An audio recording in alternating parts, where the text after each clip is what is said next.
Punishment.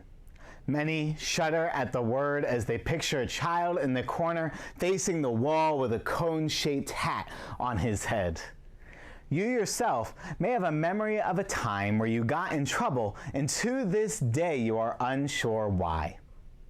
Everything we have talked about to this point, such as interactive modeling and teacher language, has been preventative strategies to help curb undesired behavior. But what do you do when those methods don't work? Do we just send a kid to the corner and call it a day? That type of response often has adverse results. Instead, you are going to learn a method called logical consequences. Logical consequences are a response to an undesired behavior that directly aligns with the behavior that needs to be changed. For example, say there is a child who is cutting the tablecloth with scissors during craft time. You have already stated your expectation that scissors are to only be used on the paper. A punishment would be the child loses game time. A logical consequence would be the loss of the scissors during the rest of craft time. There are three types of logical consequences. The first is loss of privilege. Children can lose the use of an object or activity if they are not following expectations. The example with the scissors is an example of loss of privilege. Another example is when a child runs out of bounds in a game. If the expectation was if you run out of bounds then you'll be out for the next round, then that is a loss of privilege. Notice again how the consequence is directly related to the undesired behavior. Logical consequence goes hand in hand with envisioning language. We want to make it clear that although there is a consequence, that there is hope for the future. You may tell the child, "I'm taking the scissors away because you were cutting the tablecloth." You will have another chance to use the scissors the right way tomorrow. This shows that logical consequences are not only related to the undesired behaviors, but they are realistic. When I state my expectations, I need to state consequences that are realistic for me to follow through on. If I say to a group that they're going to lose all their game time if they talk, that is unrealistic and not related to the behavior. Even if I do follow through on this consequence, there is nowhere else to go. The child has no motive to behave because there's nothing else to lose. If a child is losing time for something, I suggest the time of 2 minutes. I know this might not sound like much, but it is an eternity to a young child. It is also a time I can build upon if needed. The next type of logical consequences is you break it, you fix it. This logical consequence is exactly how it sounds. If a child breaks something, it is their job to fix it, unless it is unsafe to themselves or others, like broken glass. Say a child is building with blocks. Another child comes over and knocks the other child blocks over on purpose or by accident. My response of, "Go to the corner," is not going to help the child understand his actions. If anything, it is just going to build resentment for the other child and me. Instead, the first child should be instructed to help the second build the tower back up.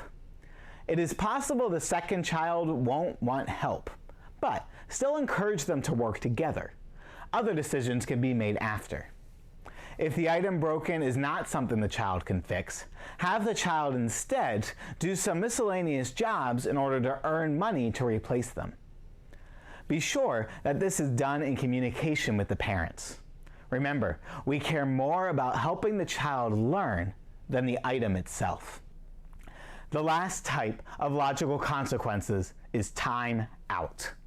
Note that time out here is different than a child sitting in the corner thinking about what he's done.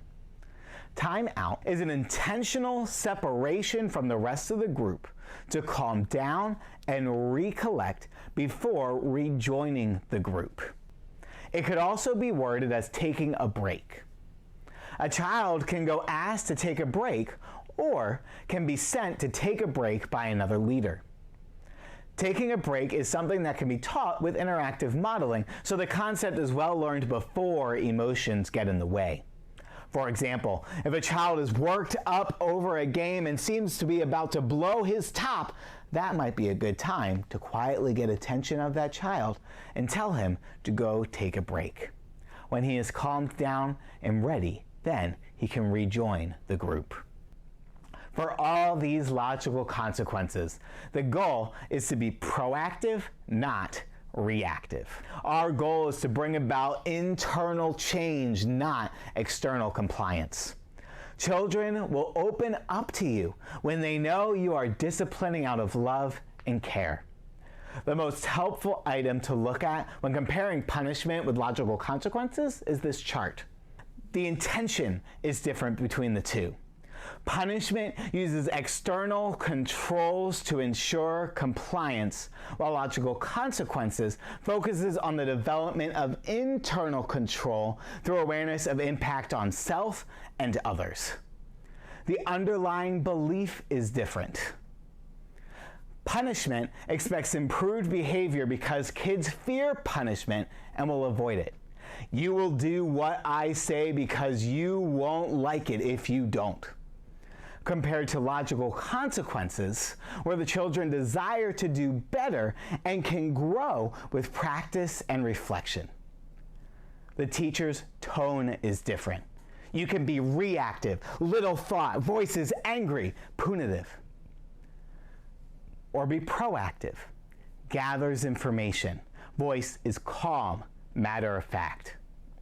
Lastly, the message to the child is different. When you punish, you communicate that the child is the problem. When you use logical consequences, you communicate that the damage done, not the child, is the problem. If you shudder when you hear the word punishment, know that there is a better way.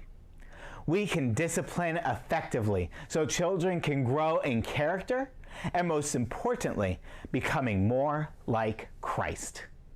Will you use logical consequences when working with children?